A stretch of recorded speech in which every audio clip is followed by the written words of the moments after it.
नमस्कार, खबरों की खबर में आपका स्वागत है। मैं हूं संकेत उपाध्याय। लगातार मीटिंग्स का दौर चल रहा है और फैसला इस बात पर लिया जा रहा है कि जो उग्र हो चले हैं खिलाड़ी, उनको किस तरीके से मनाया जाए, रिझाया जाए। दरअसल वो अपनी मांग पर अड़े हुए हैं। उनका यह कहना है कि कुश्ती संघ के जो अध्यक्ष हैं बृजभूषण शरण सिंह, वो जब तक उनको हटाया नहीं जाएगा वो तब तक आंदोलन करते रहेंगे। ये पूरा मसला आप देख ही रहे हैं, कुछ दिनों से चल रहा है। इसके चलते इंडियन ओलंपिक एसोसिएशन जो अब तक चुप थी, आज उसकी एग्जीक्यूटिव काउंसिल की बैठक हुई, जो बैठक अभी अभी खत्म हुई है। और ब्रेकिंग न्यूज के मुताबिक ये बैठक करीब 1.5 घंटे चली। 7 मेंबर की एक कमेटी बनी है। कमेटी पहले खिलाड़ी फिर कुश्ती संघ से बात करके एक फैसला लेगी और ये 7 मेंबर कमेटी है जिसको ये फैसला लेना है जल्दी से कि क्या निर्णय लिया जा सकता है। इसमें कौन कौन है, इसमें सदस्यों के नाम भी आ गए हैं। MC मैरी कॉम है इसकी अध्यक्ष, सहदेव यादव, उसके बाद 2 वकील डोला बनर्जी और योगेश्वर दत्त और अलकनंदा, ये इसके सदस्य हैं। इससे पहले कि हम इस कहानी में और आगे बढ़ें, सबसे पहले चलते हैं सौरभ शुक्ला के पास। सौरभ शुक्ला एक और मीटिंग ट्रैक कर रहे हैं। ये मीटिंग हो रही है अनुराग ठाकुर जो कि खेल मंत्री हैं उनके घर पे। सौरभ, क्या इससे ये जो कमेटी बनी है, इंडियन ओलंपिक एसोसिएशन ने जो समिति गठित की है, इससे संतुष्ट हैं क्या खिलाड़ी? देखिए संकेत अभी अंदर ही हैं ये खिलाड़ी, और शायद इन खिलाड़ियों से बात भी हो रही हो, शायद PT उषा ने इनसे बात भी की हो। अंदर जो खेल मंत्री हैं वो भी मौजूद हैं, जो खेल सचिव हैं वो हैं, स्पोर्ट्स अथॉरिटी ऑफ इंडिया के DG वो भी मौजूद हैं। इस कमेटी को लेकर संतुष्ट होते हैं नहीं होते हैं ये देखने वाली बात होगी, क्योंकि खिलाड़ी अभी तक यही अड़े हुए थे कि नहीं इस्तीफा लिया जाए। और योगेश्वर दत्त का एक नाम है जिसको लेकर के हो सकता है खिलाड़ियों को समस्या हो। रिका हमारे साथ हैं जो कि IOA की बैठक ट्रैक कर रही थी। रिका, इस IOA की बैठक में जो निष्कर्ष निकाला है, आपको लगता है कि खिलाड़ी मानेंगे? क्योंकि इसमें जो MC मैरी कॉम है या फिर योगेश्वर दत्त को लेकर कल विनेश ने बोला था कि ये तो गोदी में जाके बैठे हुए हैं बृजभूषण शरण सिंह के। देखिए, इसमें सिर्फ योगेश्वर नहीं है पर और बड़े सारे नाम हैं। मैरी कॉम है, डोला बनर्जी है, अलकनंदा अशोक है जो कि सेक्रेटरी है, और सहदेव यादव जो कि IOA के ट्रेजरर है। और ये सारे क्रेडिबल फेसेस है। और मुझे लगता है कि इस टाइम में यही सोल्यूशन है कि बृजभूषण शरण सिंह पर जो आरोप लगा है वो आरोप की जांच हो, और जो इनकी मांग है उसके बाद ही उनको कहा जा सकता है कि रिज़ाइन करे। और अयोध्या में उनकी मीटिंग है संडे को, उससे पहले अगर वो रिज़ाइन करते हैं या नहीं वो देखना पड़ेगा। कल 72 आवर्स जो कि 72 घंटा जो कि स्पोर्ट्स मिनिस्ट्री ने WFI को दिया है वो ख़त्म होता है, तो क्या नतीजा निकल के आता है, वो क्या जवाब देते हैं, उनका जवाब भी देखना पड़ेगा। ज़रूर ये बात है कि उन पर प्रेशर इस वक्त बहुत ज़्यादा है रिज़ाइन करने के लिए, क्योंकि एथलीट्स मानने को तैयार नहीं है, वो मैट पे वापस जाने के लिए तैयार नहीं है। अभी भी अनुराग ठाकुर के साथ मीटिंग कर रहे हैं और IOA को लगा कि ये शायद बेस्ट पॉसिबल सोल्यूशन है। जब विनेश फोगट ने उनसे बात करी, उनको लेटर लिखा, संग मेरे ख्याल से 1.5 घंटे के अंदर PT उषा ने ये मीटिंग बुलाया। सौरभ, ये पता है कि कोई टाइम बाउंड मैनर में ये कमेटी अपना फैसला सुनाएगी? कुछ आइडिया? क्योंकि खिलाड़ी, उनका तो ये मानना है कि हम बैठे रहेंगे। देखिए संकेत, मुझे लग रहा है बहुत प्राथमिक जानकारी है अभी IOA के सूत्रों से ही। रिका हमारे सामने ही बात करके खबर निकाल रहे हैं, रिका और हमारे सहयोगी विमल। ये कुछ टाइमलाइन डिसाइड है कि कितने घंटों में, कितने दिनों में ये प्रोब करेंगे, क्योंकि विनेश फोगाट ने कहा है कि अगर कोई समिति बनती है तो समिति के सामने उन लड़कियों को लाएंगी जिनके साथ यौन उत्पीड़न किया गया। तो क्या कुछ पता चल पाया कि कितने दिन है इनके पास? सौरभ, मुझे लगता है कि क्योंकि इतने जल्दी उन्होंने कमेटी बनाया है तो जांच भी जल्दी होगी, क्योंकि मसला है इनके मैट पर वापस जाने का। अगर ये जो पूरी कहानी है ख़त्म नहीं होती है, ये लोग प्रैक्टिस में वापस नहीं जाएंगे, और एक दिन के साथ इनका वो आवर्स खराब हो रहा है, प्रैक्टिस आवर्स खराब हो रहा है। तो कोशिश, छवि भी खराब हो रही है, सरकार के छवि भी खराब हो रही है, इनकी प्रैक्टिस टाइम भी खराब हो रहा है। तो जल्द से जल्द इसका सोल्यूशन, ये अभी नहीं पता है कि कितने दिन हैं इनके पास, अभी तक वो नहीं बोले। और हम फॉर्मली एक IOA से रिलीज भी एक्सपेक्ट कर रहे हैं जो 1 घंटे के अंदर आ जाएगा। बिल्कुल, उस रिलीज के ऊपर भी ध्यान देंगे। लेकिन सौरभ और रिका, इस तमाम जानकारी के लिए बहुत बहुत धन्यवाद। हमारे साथ विमल जी भी जुड़ गए हैं। विमल जी, मैं आपसे सवाल पूछना चाहता हूँ, इन सदस्यों के बारे में अगर आप थोड़ा सा कुछ बताना चाहें, क्योंकि इसमें लिस्ट में एक योगेश्वर दत्त भी हैं और योगेश्वर दत्त पर इन्हीं पहलवानों ने आरोप भी लगाया कि वो तो जा करके सरकार की गोदी में बैठ गए, बड़े कड़े शब्दों का इस्तेमाल किया। बिल्कुल देखिए, बिल्कुल 7 सदस्य हैं इसमें, लेकिन एग्जीक्यूटिव काउंसिल में जो मेंबर्स हैं उसमें से ही मेंबर बनाने थे और इसलिए योगेश्वर दत्त भी हैं।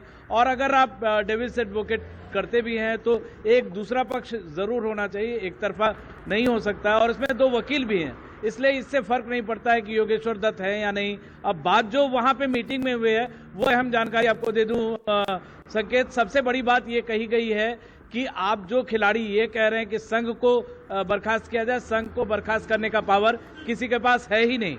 और अगर जो खिलाड़ियों को जो सेक्सुअल एलिगेशंस की बात है और खिलाड़ी कह भी रहे हैं कि वो सबूतों को लेकर आएंगे, तो वो उनके पास जाएंगे। सबसे पहले जो कमेटी है वो खिलाड़ियों से ही बात करेगी और खिलाड़ियों की का सारा पक्ष जानने के बाद, सबूत और गवाह लेने के बाद वो जरूर उनके पास जाएंगे। उन्होंने ये भी आपस में बातचीत हुई है 1.5 घंटे में कि अगर सेक्सुअल एलिगेशंस का मामला है तो ये मामला पुलिस तक भी जाएगा। ऐसा नहीं है कि सेक्सुअल एलिगेशन का मामला वो आपके जुरिस्डिक्शन में है ही नहीं। तो डोला बनर्जी, MC मैरी कॉम जैसे भी नाम है, क्योंकि लड़कियां हैं इसमें, अलकनंदा हैं, तो ये लड़कियां 2 वकील हैं, तो इसलिए ऐसा नहीं है कि योगेश्वर दत्त के होने से कोई फर्क पड़ेगा। योगेश्वर दत्त का रुख जो है जरूर मतलब पूर्णतः खिलाड़ियों के पक्ष में नहीं है, लेकिन कई सारे खिलाड़ी हैं और उनको अब ट्रस्ट करना पड़ेगा कि 7 मेंबर्स की कमेटी बनी है। जो खिलाड़ी हैं इनको ये रास्ता भी है।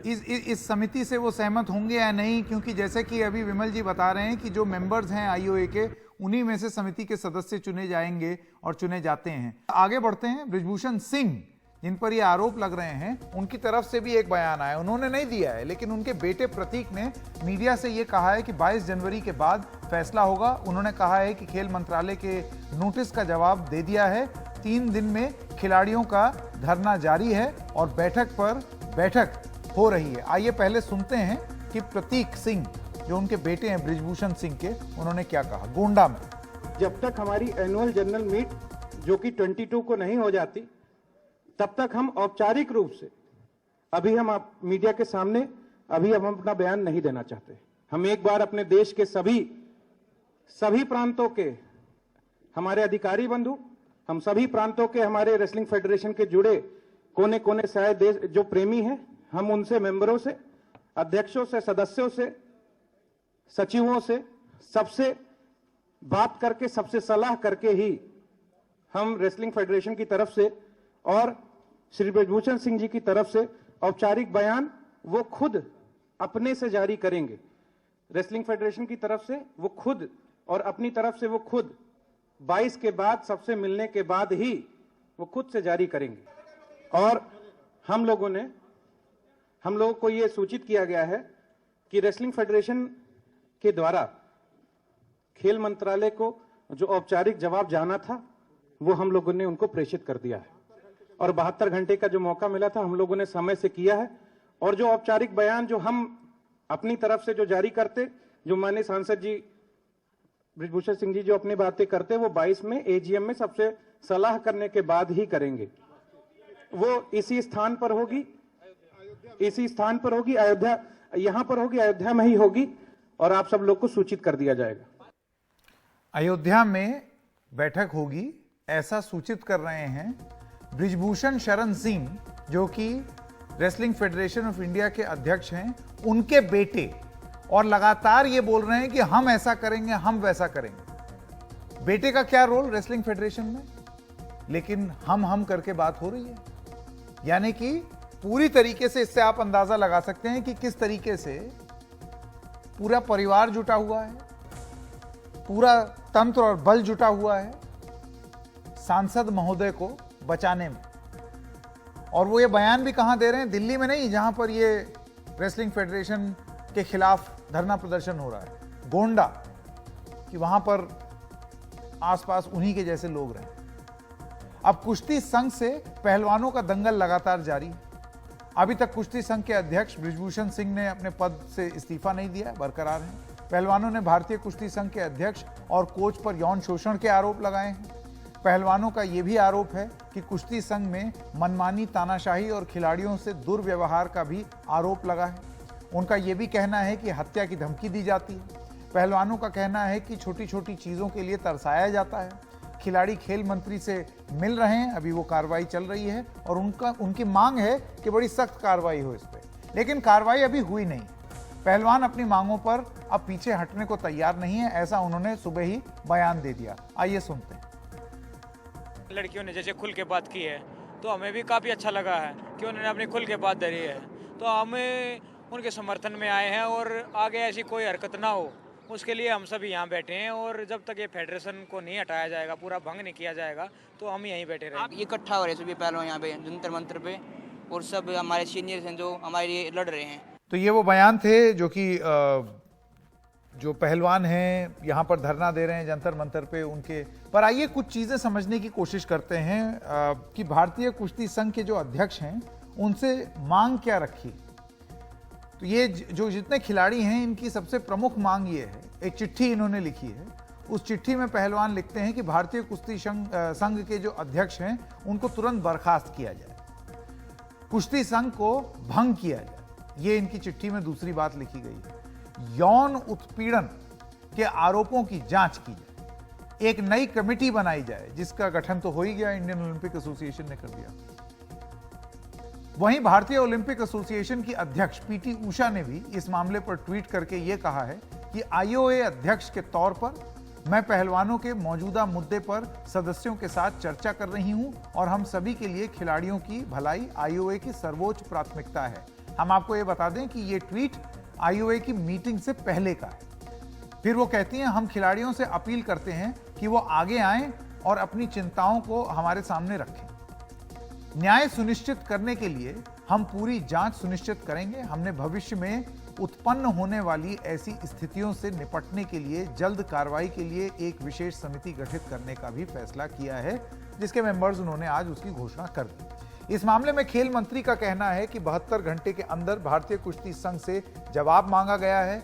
यह भी कहना है कि आरोप गंभीर किस्म के हैं, लेकिन बृजभूषण सिंह पर क्या कार्रवाई होगी, इस पर कोई कुछ नहीं कह रहा। दिल्ली में बैठकों के दौर के बीच भारतीय कुश्ती संघ के अध्यक्ष सांसद बृजभूषण शरण सिंह उत्तर प्रदेश के गोंडा में हैं। अभी थोड़ी देर पहले आपने सुना कि अध्यक्ष वो हैं, लेकिन उनके बेटे हम ऐसा करेंगे, हम वैसा करेंगे, बड़ी अथॉरिटी के साथ पोजीशन में बैठ करके वो ये सब तरीके के बयान दे रहे। 3 दिन बीत जाने के बाद भी वो खिलाड़ियों के मुद्दे पर दिल्ली नहीं आए हैं। उल्टा उन्होंने कहा है कि अगर हम बोल दें तो सुनामी आ जाएगा। उन्होंने कहा कि मैं किसी की दया पर यहां पर नहीं बैठा हूं। सुनिए उन्होंने क्या बोला। सर ये कह रहे हैं कि अगर आपने इस्तीफा नहीं दिया तो आपसे कराया जाएगा जबरदस्ती, तो भूचाल आ जाएगा। ऐसा क्या वो मुंह खोलने वाली है? अब हो सकता है हम खोल दें तो सुनामी आ जाए। हम खोल दें तो सुनामी आ जाए।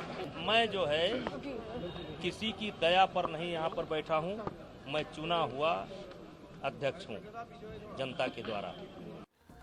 अब इसके बाद सूत्रों के हवाले से खबर आई है कि खेल मंत्री अनुराग ठाकुर ने बृजभूषण सिंह से बात की और बयान देने से बचने को कहा, लेकिन वो बचे तो हैं नहीं, बयान तो दे डाला उन्होंने तो ये बोल दिया कि मेरे बोलने से सुनामी आ जाएगी।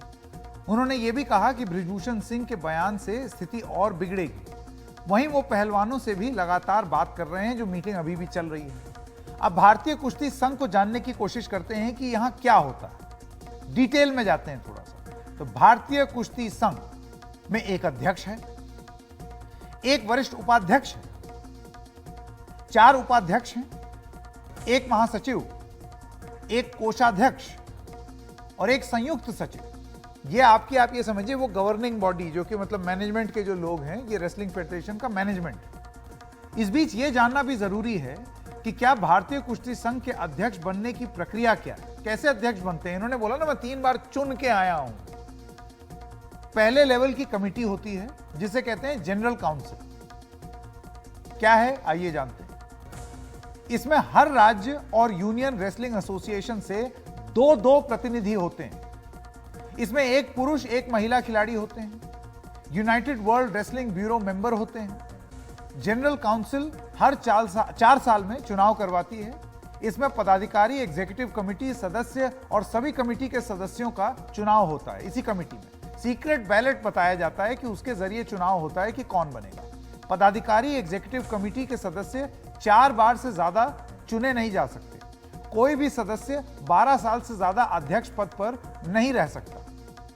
वहीं 70 साल से ज्यादा उम्र का कोई अध्यक्ष पद पर नहीं रह सकता, यह नियम है। अब बृजभूषण शरण सिंह 2011 से अब तक इस पद पर हैं। इसका सीधा मतलब यह है कि उनका 12 साल का कार्यकाल पूरा होने को है, खत्म होने जा रहा है बस। लेकिन बृजभूषण सिंह ने यह कहा है कि वो इस्तीफा नहीं देंगे। वहीं भारतीय कुश्ती संघ के संविधान की धारा 5DG में क्या लिखा है, आइए आपको वो बताते हैं। यह धारा 5DG कहती है कि जनरल काउंसिल को किसी भी सदस्य को हटाने का अधिकार है। वहीं भारतीय कुश्ती संघ की धारा 21 में क्या लिखा है वो बता दें। फेडरेशन अनुशासनात्मक कमेटी बना सकती है जिसमें एग्जीक्यूटिव कमेटी के अधिकतम 3 लोग होंगे। यानी कि नियम में यह है कि किस तरीके से हटाया जा सकता है किसी पद पर बैठे हुए इंसान को कुश्ती फेडरेशन।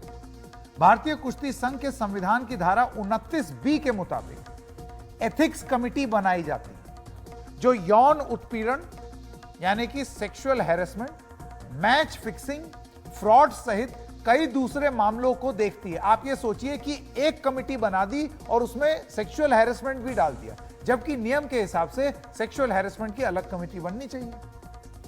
इसी कमेटी में यौन उत्पीड़न के मामले भी निपटाए जाते हैं और उसके लिए अलग से कमेटी वर्ल्ड ये जो रेसलिंग फेडरेशन ऑफ इंडिया है उसने नहीं बनाई। अब एथिक्स कमेटी में कौन है, आइए उस पर नजर डाल लेते हैं। कुल 5 सदस्य हैं। इसमें एक ही महिला खिलाड़ी है और वो भी साक्षी मलिक है, मजे की बात। और साक्षी मलिक खुद जंतर मंतर पर धरना दे रही हैं। अब देखते हैं कि सरकार ने क्या कानून बनाए हैं। सरकार ने 2013 में पॉश एक्ट बनाया। इसमें कहा गया है कि जिन जगहों पर 10 से ज्यादा कर्मचारी हैं वहां सेक्सुअल हैरेसमेंट के मामलों की सुनवाई के लिए इंटरनल कमेटी होगी। इंटरनल कमेटी में करीब 50% महिलाएं हों, इस कमेटी की प्रमुख महिला हो और एक स्वतंत्र सदस्य। लेकिन अगर भारतीय कुश्ती संघ की एथिक्स कमेटी पर आप नजर डालेंगे तो यहां चेयरमैन VN प्रसून है जो एक पुरुष खिलाड़ी रहे। दिलचस्प यह है कि शिकायतों के समाधान के लिए जो कमेटी भारतीय कुश्ती संघ में है उसके अध्यक्ष खुद बृजभूषण शरण सिंह है।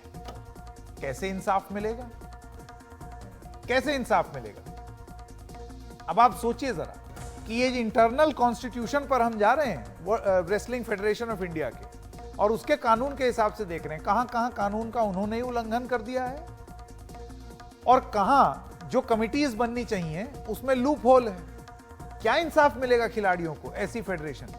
अगर अब आप पूरा प्रतिक्रिया देखेंगे, रेसलिंग फेडरेशन ऑफ इंडिया बार बार एक ही चीज कह रही है कि साक्षी मलिक भी हैं जो उनकी सेक्सुअल हरासमेंट कमेटी की एक मेंबर हैं और उनकी सेक्सुअल हरासमेंट की एक कमेटी भी है।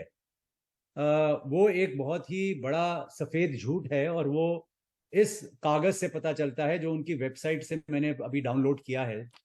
वो एक चीज कहता है, ऊपर लिंक दिया गया है सेक्सुअल हरासमेंट कमेटी का, हेडिंग दी गई है सेक्सुअल हरासमेंट कमेटी और उसके अंतर्गत कहा गया है कि ये एक कमेटी बनाई जा रही है जो कि सारे तरह के फ्रॉड्स देखेगी। और उन फ्रॉड्स में कौन कौन से फ्रॉड्स हैं मैं पढ़ के बता देता हूं। डोपिंग के फ्रॉड हैं, मैच फिक्सिंग के फ्रॉड हैं, एज फ्रॉड हैं और साथ में एक चीज और ऐड कर दी गई है, prevention of sexual harassment.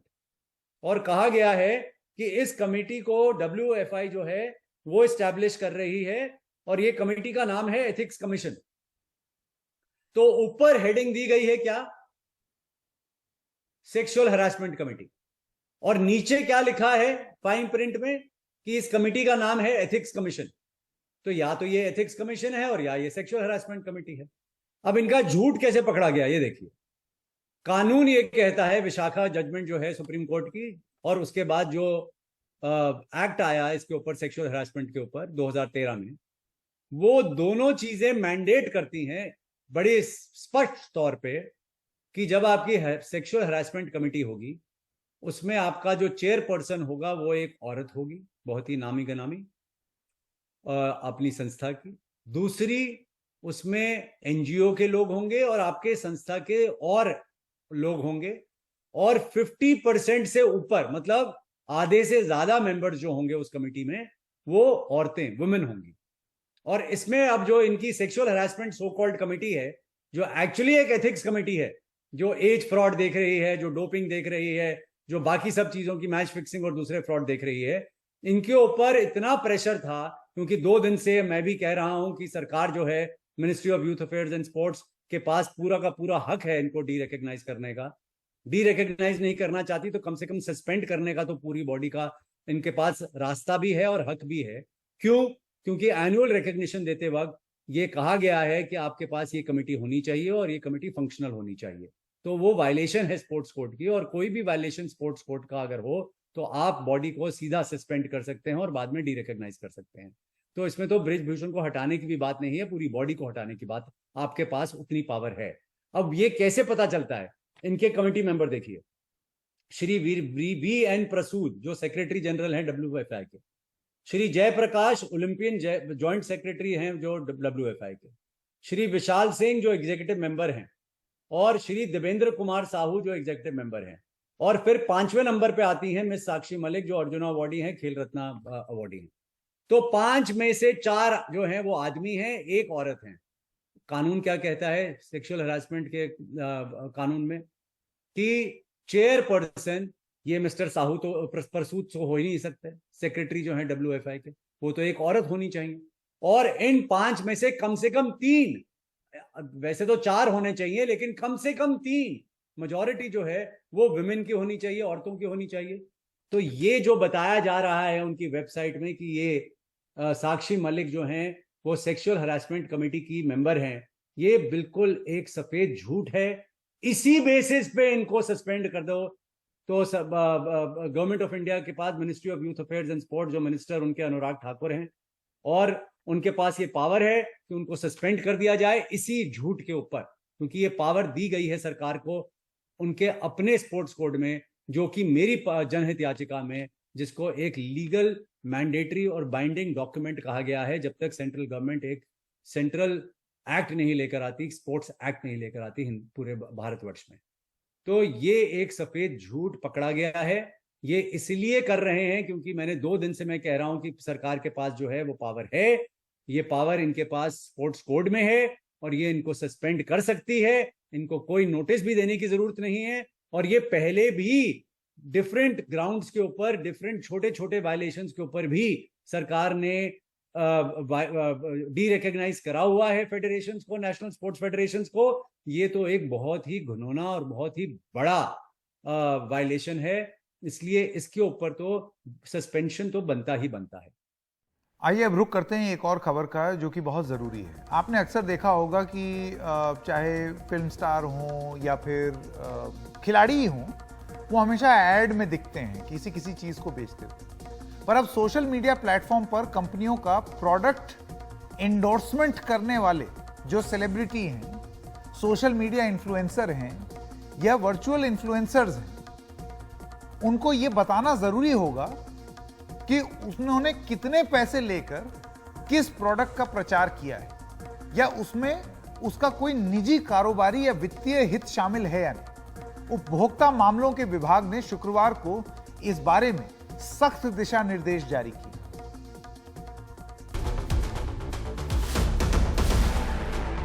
Social media में भ्रामक विज्ञापनों पर नकेल कसने के लिए उपभोक्ता मामलों के विभाग ने शुक्रवार से देश भर में सख्त दिशा निर्देश जारी कर दिए हैं।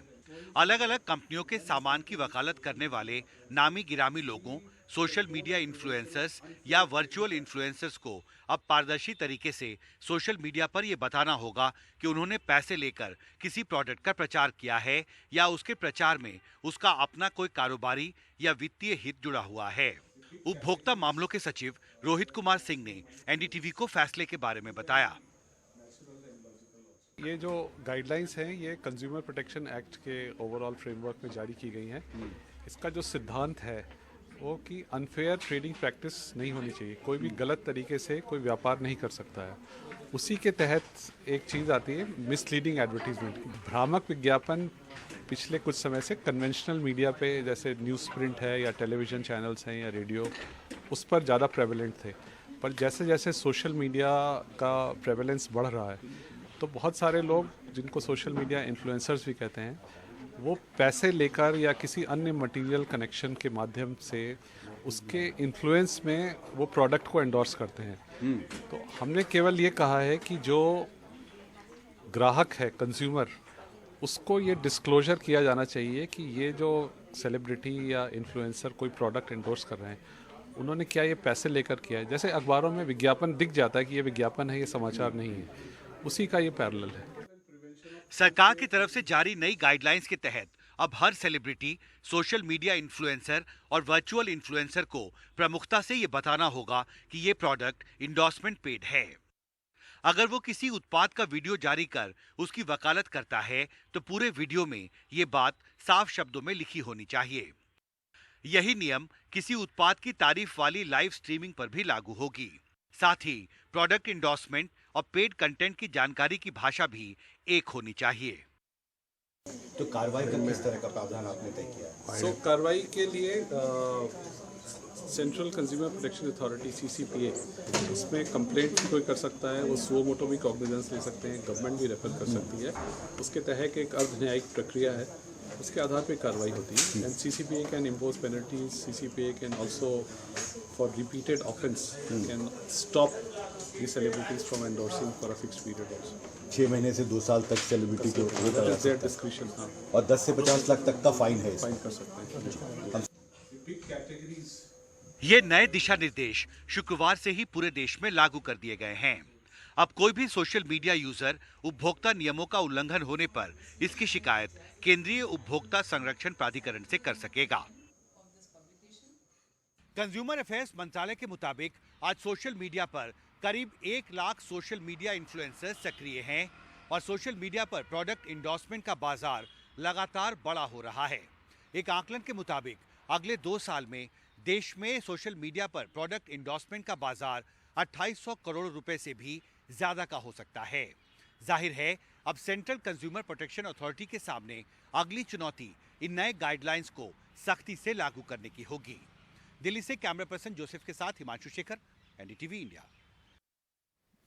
एड गुरु प्रहलाद कक्कड़ हमारे साथ जुड़ गए हैं। प्रहलाद साहब, उपभोक्ता संरक्षण कानून के तहत ये दिशा निर्देश जारी किए गए हैं और इसमें यह कहा गया है कि सेलिब्रिटीज को सोशल मीडिया में बताना पड़ेगा कि वो पैसे लेकर विज्ञापन करते हैं। अगर शिकायत दर्ज होती है और दोषी पाए जाते हैं तो 10 से लेकर 50 लाख रुपए तक का जुर्माना हो सकता है। 6 महीने के लिए आप बैन किए जा सकते हैं। मैं आपकी राय जानना चाहता हूं इस पर। बिल्कुल सही है, क्योंकि अगर पैसे लेके आप इंडोर्समेंट कर रहे हैं और अपना ड्यू डिलीजेंस आप नहीं करते प्रोडक्ट के बारे, और प्रोडक्ट ढोंगी होता है और doesn't deliver what it promises, तो फिर आप you are as liable as the producer. पर है क्या कि इसमें लकूनास भी बहुत हैं, क्योंकि जब कार्रवाई करते हो अगेंस्ट द इंडोर्सर, जो ब्रांड एम्बेसडर होता है जिसका चेहरा आप देखते हैं, तो अगर वो जो प्रोड्यूसर है वो अगर उनको इंडेमनिटी दे दे कि पूरी जिम्मेदारी मेरी है और आपकी कोई जिम्मेदारी नहीं है, और ये कोर्ट और कचहरी में खड़ा हो सकता है, तो फिर how are you going to prosecute them? That is one of the moot questions, is that अगर मैन्युफैक्चरर इंडेमनिटी दे दे इंडोर्सर को कि आपकी कोई जिम्मेदारी नहीं है, आपको आपका सिर्फ हम फेस यूज कर रहे हैं और आपकी क्रेडिबिलिटी यूज कर रहे हैं कि अपने प्रोडक्ट को प्रमोट करने के लिए, बट इसके अलावा आपकी कोई जिम्मेदारी नहीं है, तो will it stand up in the court of law? जी, ये एक महत्वपूर्ण सवाल आप पूछ रहे हैं। धन्यवाद प्रहलाद कक्कड़ जी। देखना ये होगा इसका जवाब मिलता है या नहीं। रुक करते हैं अपनी अगली खबर। मंदी के खतरे के बीच नौकरियां जानी शुरू हो गई। पहले माइक्रोसॉफ्ट ने और उसके बाद अब गूगल ने अपने 12,000 कर्मचारियों को निकाल दिया है। दुनिया भर में 12,000 कर्मचारियों को हटाया गया है। गूगल ने अपने वर्कफोर्स में 6% की कमी करने का ऐलान किया है, करने जा रहे हैं। जो अमेरिका में कर्मचारी हैं उन्हें मेल करके इसकी सूचना दे दी गई। गूगल ने कहा है कि हमने बदली हुई आर्थिक परिस्थिति के लिए लोगों को नौकरियां दी थी। वहीं स्विगी 380 कर्मचारियों को हटा दिया है उसने। स्विगी ने यह कहा है कि इसकी वजह चुनौतीपूर्ण व्यापक आर्थिक हालात हैं। कंपनी को मुनाफे में आने के लिए अप्रत्यक्ष खर्चों को देखना पड़ेगा। हमारे अनुमान की तुलना में फूड डिलीवरी के ग्रोथ रेट कम हुए हैं। ज्यादा भर्तियां गलत फैसला रहा। मीट मार्केट प्लेस को बंद करेंगे, ये सब उन्होंने अपनी बात सामने रखी है। ज्यादा जानकारी के लिए सीधा चलते हैं हमारी सहयोगी साक्षी बजाज के पास। फूड डिलीवरी प्लेटफॉर्म स्विगी जो है उन्होंने बोला है लगभग 380 नौकरियां जाएंगी। आज सीईओ ने एम्प्लॉयज़ को ईमेल लिखा, उससे पहले एम्प्लॉयज़ के साथ टाउन हॉल भी किया था। एम्प्लॉयज़ को ईमेल में सीईओ ने ये लिखा कि देखिए ओवर हायरिंग जो है वो हुई थी और उन्होंने ये अपनी गलती मानी कि ये जो प्रोजेक्शन हुआ था, जो एस्टिमेट हुआ था उनका, उस हिसाब से रियलिटी नहीं रही, इकोनॉमिक चैलेंजेस आ गए और इस कारण ये फैसला लिया गया। अब एक्सपर्ट्स का ये कहना है कि वही बात हो गई कि लेकिन जो कारण है वो सेम है, चाहे यूएस हो चाहे इंडिया हो। लेकिन एक फ़र्क है जो एक्सपर्ट्स बोल रहे हैं, वो ये फ़र्क है कि यूएस में जो टेक कंपनीज और स्टार्टअप कंपनीज में ले ऑफ्स हो रहे हैं वो ज़्यादा मात्रा में हो रहे हैं, ज़्यादा परसेंटेज में हो रहे हैं। इंडिया के अनुसार इंडिया में वो बोल रहे हैं बहुत कम परसेंटेज में हो रहे हैं, और वो भी इसीलिए हो रहे हैं और इन सेक्टर्स में हो रहे हैं जिनका यूएस यूरोप में आउटसोर्सिंग है, जैसे कि फंडिंग आता है स्टार्टअप्स और टेक कंपनीज को, क्लाइंट्स आते हैं यूएस यूरोपियन मार्केट से। इस डर से वो कॉस्ट कटिंग ड्राइव पे जा रहे हैं। तो एक्सपर्ट्स का ये मानना है कि जो इंडिया में ये जो मेजर्स लिए जा रहे हैं स्टार्टअप्स के लिए और टेक कंपनीज के लिए, वो इसीलिए लिए जा रहे हैं कि एक तो ओवर हायरिंग हुई पैंडेमिक के टाइम, दूसरा यूएस में जो रिसेशन और उनका डर आ रहा है आने वाले महीनों में, दिनों में, उस कारण भी कंपनियां पहले से ही अपनी कॉस्ट कटिंग कर रही हैं। और जो एक्सपर्ट्स का मानना है, चाहे ईमेल्स जो सीईओज लिख रहे हैं उसमें वो बोल रहे हैं कि हम इन वर्कर्स को, इन कर्मचारियों को बहुत अच्छा कॉम्पनसेशन देंगे, लेकिन जो एक्सपर्ट्स का मानना है वो ये है कि देखिए कॉस्ट कटिंग ड्राइव जो है वो हो रही है और क्या ये कॉम्पनसेशन जो है जो कुछ कर्मचारियों को मिलेगा, चाहे क्या वो काफ़ी है ऐसे हालातों में। तो नौकरियां जा रही हैं लेकिन गाड़ियां भी जा रही हैं। क्यों कह रहे हैं हम ये? दरअसल 1 अप्रैल से 15 साल पुरानी सरकारी गाड़ियां कबाड़ मानी जाएंगी और उनको स्क्रैप करना अनिवार्य होगा। सड़क और परिवहन मंत्रालय ने ये आदेश दिया है और ये आदेश देते हुए ये कहा है कि केंद्र से लेकर राज्य सरकार के अलग अलग विभाग में चलने वाली 15 साल पुरानी गाड़ियों को स्क्रैप करना होगा। ऐसी गाड़ियों की संख्या बहुत बड़ी है। कितनी बड़ी, जरा देखिए।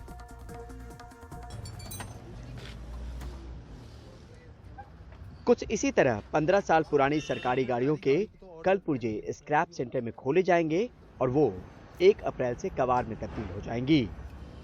सड़क और परिवहन मंत्रालय के आदेश के मुताबिक 1 अप्रैल 2023 से केंद्र, राज्य, केंद्र शासित प्रदेश, निगम, स्टेट ट्रांसपोर्ट, पीएसयू की 15 साल पुरानी गाड़ियों को स्क्रैप करना होगा।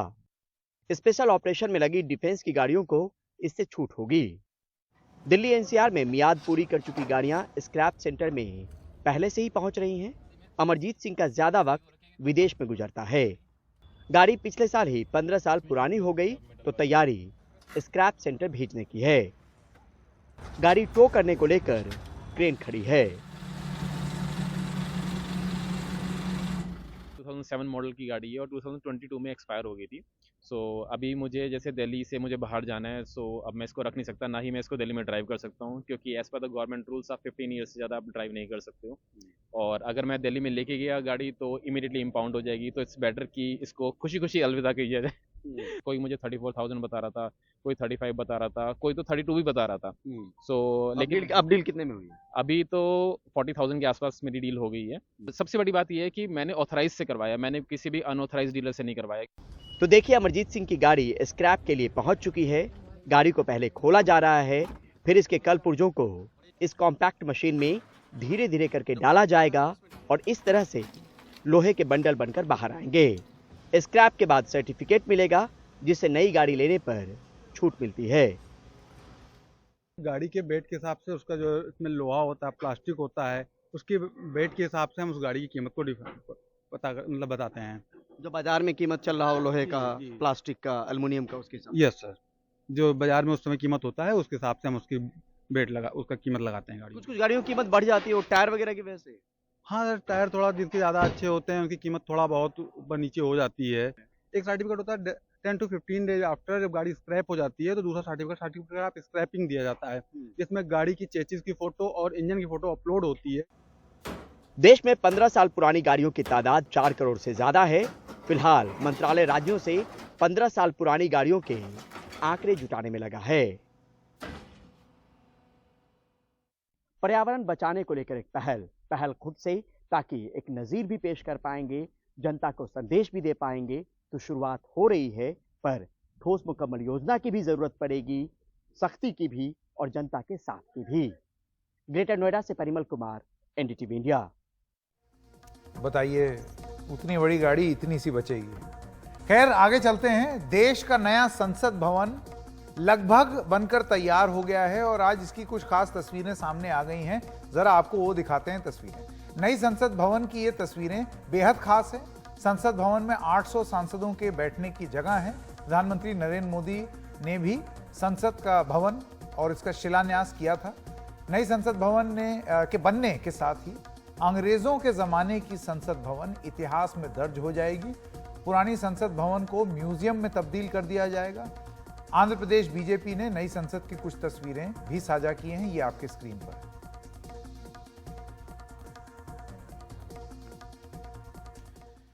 एक छोटे से ब्रेक के लिए रुक रहे हैं, लेकिन ब्रेक के बाद जब आएंगे तो आपको दिखाएंगे कि किस तरीके से कांग्रेस का राजस्थान में ऐसा लगता है कि मुकाबला हो रहा है बीजेपी से नहीं, खुद से।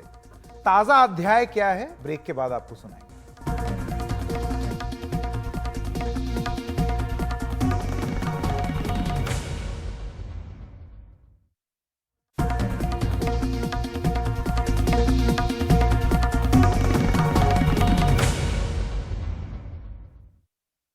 तो खबरों की खबर में आपका एक बार फिर से स्वागत है। और आइए अब बात करते हैं राजस्थान की, जहां पर ऐसा लगता है कि कांग्रेस पार्टी का मुकाबला भारतीय जनता पार्टी से नहीं है, अपने आप से। क्यों कह रहे हैं हम ये? जरा दो बड़े नेताओं के एक दूसरे पर दिए गए बयानों को तो सुनिए। मैं ये बोलूंगा कि ठीक है, मैं मिलने लगा हूँ अभी इससे संभाल लो मेरा। क्या हुआ इस बार अभी कोरोना आ गया, एक बड़ा कोरोना और आ गया हमारी पार्टी के अंदर। क्या बोला? जो पहले बोला वो बताना।